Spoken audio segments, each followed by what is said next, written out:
당신은 민주주의자인가? 가난한 이주민의 아들로 태어나 정규교육은 거의 받지 못했다. 교육받지 못한 소년이 할 수 있는 일이란 뻔한 것이어서 가게 점원으로 일하거나 배의 선원으로 일하기도 했다. 명석한 두뇌와 특유의 성실성으로 주변인들에게 신뢰를 얻은 그는 자신이 하고 싶은 일을 위해 공부를 시작했고 2년 만에 변호사 시험에 합격했다. 그는 정직함과 공정성으로 많은 사건을 수임했는데 특히 정치적 사건의 변론을 맡아 시대와 정치에 대한 안목을 키웠다. 누구 이야기일까? 한두 가지 구체적인 지점이 다르긴 해도 문득 떠오르는 인물들이 있을 것이다. 소개한 인물은 위대한 미국이 있게 한 에이브러햄 링컨이다. 빈농의 아들로 태어나 부산 상고가 최종 학력인 노무현 전 대통령은 자신과 정치적 행보가 매우 비슷한 링컨을 존경하는 정치인 중 한 사람으로 꼽았다. 남부 연합은 물론 북부에서도 전폭적인 지지를 받지 못했던 링컨은 독립선언서가 가진 심화적 허구를 지적하는 괘씸죄 혐의에서 자유롭지 못했다. 링컨은 대통령으로 당선된 후 많은 이들에게 볼품없는 꺽다리 촌놈 대통령, 일리노이 촌뜨기 애송이 이류 변호사가 신의 도구로 쓰이다니 라든가 왜 저 긴 팔 원숭이를 끌어들였냐는 비난을 들어야 했다. 심지어 상원의회에서 취임 연설을 하려고 할 때 링컨의 대통령 당선을 못마땅해 하는 한 상원의원은 링컨의 아버지가 재화공이었음을 상기시키며 조롱하기도 했다. 링컨은 조롱과 혐오의 품위로 대응했고 사랑의 유대관계를 강조했다. 굳이 미국의 사례를 들어 정황하게 이야기를 시작하는 이유는 250년 전 미국과 오늘 한국에서 지도자를 바라보는 시선이 크게 다르지 않다는 생각이 들어서다. 민주주의 발전을 가로막는 지역 감정과 기득권 언론 카르텔에 도전한 노무현은 자신이 존경한 링컨과 비슷한 길을 갔다. 그리고 또 한 사람, 도시 빈민의 아들로 태어나 중학교와 고등학교를 검정고시로 마친 이재명은 노무현보다 더 링컨의 이력에 가까운 인물이다. 이재명이 앞에 두 사람과 다른 점이라면 보편에서 개별적인 것으로 접근하기보다 구체에서 보편을 도출해낸다는 점이 아닐까 싶다. 어린 시절부터 생활인으로 살았으니 눈앞에 닥친 구체적이고 개별적인 사안을 해결하는 것이 최우선 과제였을 테고 자연히 문제 해결 중심으로 살았을 것이다. 여기에 명석한 두뇌는 영리하고 전략적인 태도를 갖추게 한 것 같다.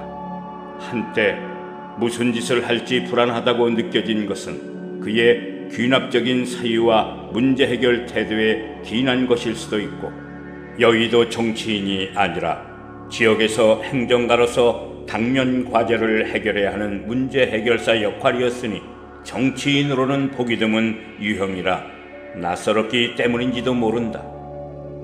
그런데 그가 민주당 경선에서 대통령 후보로 선택받은 지 한 달이나 지났음에도 여전히 그를 비토하고 심지어 악마화하는 목소리가 들린다. 이낙연 캠프의 복지국가 비전위원회 위원장이었던 이상희 교수는 민주당에서 이재명을 축출할 것과 이재명과 586 운동권이 장악한 민주당 지도부가 적폐 세력이라는 글을 쓰고 언론은 얼씨구나 하고 탑으로 보도했다. 민주당 경선 후보 캠프의 한 인사에 불과한 이의 발언은 포털 상단에 걸리고 정작 경쟁 후보였던 홍준표의 윤석열이 대통령이 되면 국민이 불행해진다는 발언은 하단의 단신으로 다뤘다는 게 대선을 둘러싼 언론 지형이다. 이낙연의 열성적인 지지자들은 어쩌면 희망사항이라고 말하는 것이 더 맞을 듯한데 이재명은 대장동 게이트와 변호사 비용 대납 의혹으로 구속될 것임을 확신하는 것 같다.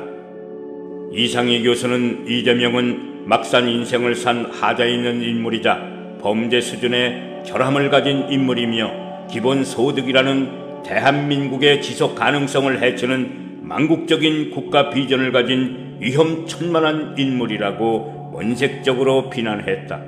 기본소득이야 공론화가 더 필요한 영역이니 논외로 하더라도 이재명을 축출하지 않으면 민주당은 폭망각이라니 저주에 가깝다. 이를 누가 비판적인 목소리라고 할 수 있겠나? 민주당원과 국민선거인단이 투표로 선출한 후보를 악마화하는 그의 발언은 엄연히 해당 행위이고 반민주적인 자태다. 주장이 정당성을 가지려면 대책점이 있는 이들의 의견을 경청하거나 대화와 설득에 정성을 들이는 것이 우선적이다. 공공의장에서 토론할 수 있어야 하며 사람에 대한 조롱과 혐오의 언어가 아니라 논리와 의제에 대한 공론으로 이끌어가야 한다. 그 합법적인 과정이 경선이었다. 공론화에 성공하지 못하고 네거티브로 일관한 그들이 게임에서 진 것이다. 아무리 최종 후보가 마음에 안 든다기로 합의한 게임 룰로 승부를 가리고 나서도 인정하지 않고 심지어 마타도어를 계속하는 것은 사람들의 불만 심리를 이용하여 집단의식을 조작하는 데 능숙했던 히틀러처럼 파시즘이나 집단적인 나르시시즘이라는 비판을 피하기 어렵다. 이상희 교수는 이재명 축출 시 너무 지체되면 국민들께서 적폐의 본진이 된 민주당을 아예 없애버릴 개연성이 크다. 민주당은 진짜 망하게 생겼다고 공포를 조장하며 대통령 후보 교체론을 주장한다. 열성적인 이낙연 지지자들의 논리도 다르지 않다. 내면이 천박하다거나 거짓말쟁이, 범죄를 은폐하는 음흉한 사람으로 몰고 간다.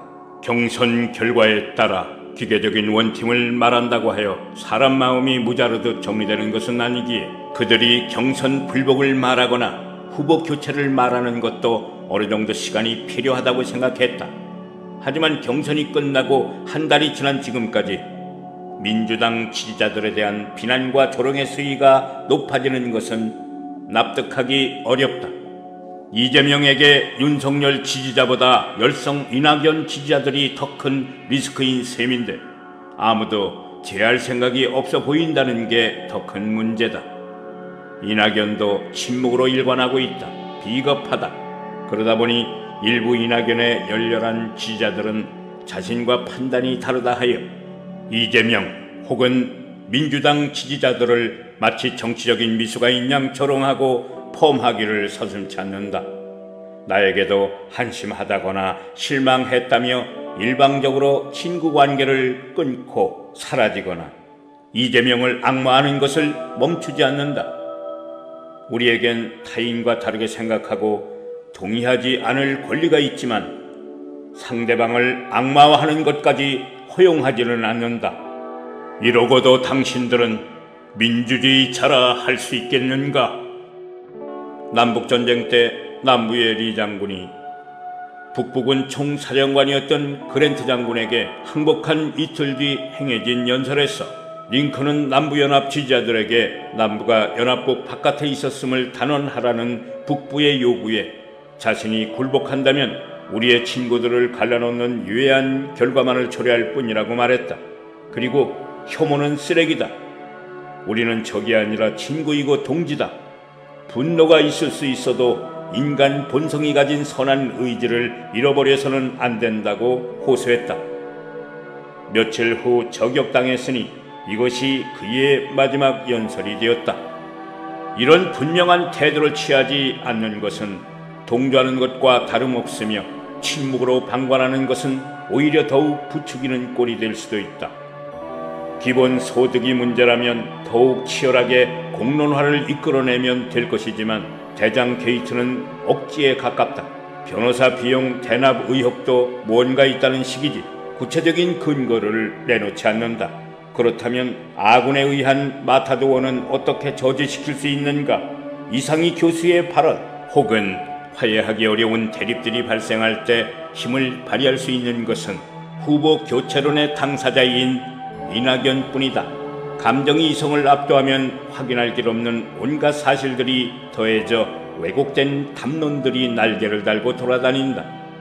공중에 무차별적으로 뿌려지는 사실들은 자신의 오류를 인정하는 용기를 갖지 못한 이들에 의해 확대 재생산되며 감정적으로 증식된 사실들이 빚어낸 가상의 인물을 증오하게 된다. 그들이 말하는 이재명과 실제 하는 이재명은 과연 같은 사람이 맞기는 한가 싶을 정도이다. 이는 왜곡과 날조, 뉴스 가치를 조작하는 기득권 언론의 메커니즘과 다르지 않다. 우리는 자신의 확신과 믿음이 틀릴 수 있다는 것을 인정했을 때 비로소 편견이라는 장막을 걷고 진실에 다가가는 정보를 판별할 수 있다. 진실이라기보다 몇몇 사실을 가지고 불만을 제기하고 혐오를 부추기는 것은 민주주의 원칙에 위배되는 행위다. 교활하고 사악한 자들이 해방 이후 착실하게 다져온 기득권을 이용하여 온갖 폐악질을 일삼고 있다. 문재인 노무현을 지지한다면서 자기 파괴적인 행위를 멈추지 않는 모순을 방치한다면 윤석열 일당이 민주주의를 무너뜨리도록 힘을 보태는 것임을 잊지 말아야 한다. 자신의 열성적인 지지자들을 설득하고 이해시키지 못한다면, 이상이라는 준공적 메가폰을 통제하지 못한다면 단연컨대 이낙연에게 다음이라는 카드도 없을 것이다. 그래서 이낙연과 이상이 열성적인 지지자들에게 묻는다. 당신들은 민주주의를 신봉하는가? 당신들은 민주주의자인가? 물론 이것은 나 자신과 우리 모두에게 던지는 질문이기도 하다. 후보 교체론까지는 아니어도 윤석열은 싫은데 이재명도 싫다는 이들에게 사람은 무엇으로 사는가? 그리고 선거란 무엇인가라는 질문을 하고 싶다. 선거는 기성복을 사는 과정이다. 이미 만들어진 옷 중에 나에게 가장 맞는 옷을 선택하는 행위다. 팔이 특별히 길다거나 다리가 평균치보다 길다면 기성복을 탓할 것이 아니라 맞춤옷을 주문하는 것이 옳다. 물건도 그러할진데 인격을 가진 사람이라면 더욱이 모두에게 완벽한 사람이란 존재하지 않는다. 사람은 누구나 불완전하다. 13살의 중학생이 아닌 소년공이 되어야 했던 이재명이 설령 욕쟁이라 한들 그 대상이 국민이 아닐진데 마치 그것이 부적격의 심대한 결함이라도 되는 양, 마치 그 누구도 가족관계에서 상처를 주고받아 본 적이 없는 것처럼 구는 것은 온당하지 못하다. 오히려 13살에 공장을 가게 할 수밖에 없었던 가난한 부모를 만나지 않은 것에 감사해야 할 일이다. 험한 일을 겪지 않고 성인이 될 수 있었다면 그것은 자신의 능력이 아니라 단지 운이 좋았을 뿐임을 우리는 잘 알고 있지 않은가? 그래도 동의가 안 된다면 이렇게 물어보자. 이재명이 윤석열보다 민주주의에 더 이협적인가?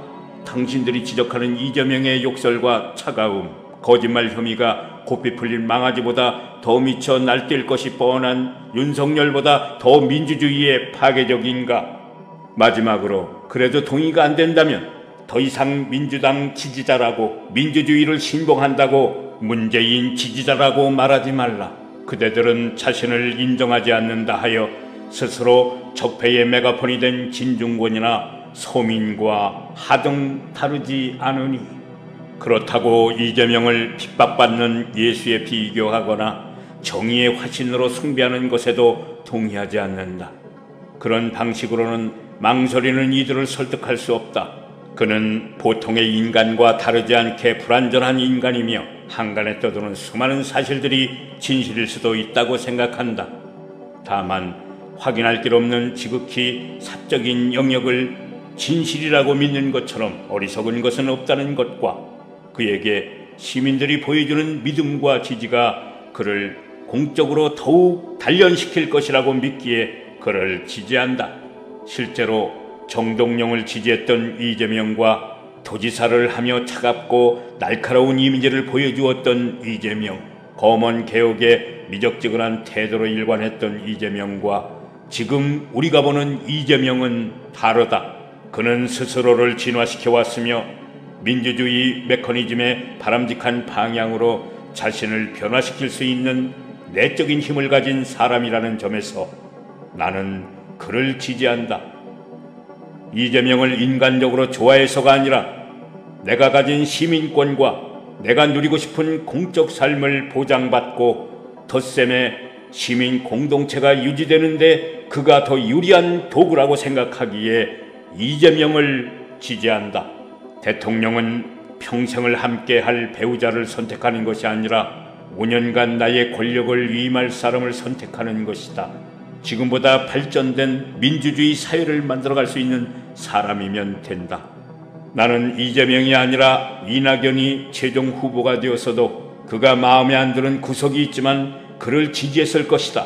왜냐하면 그가 설령 기회주의적인 인물이라 해도 윤석열보다는 나을 것이므로 윤석열은 팔다리, 품, 허리둘레 그 어느 것 하나 맞는 데가 없는 저질 싸구려 기성복이므로 요모조모 따져보고 결제하고 택도 뜯은 기성복을 매장에 가서 바꿔줘 하고 강짜를 부리는 것은 코미디에서나 가능하다는 건 삼척동자도 다 안다.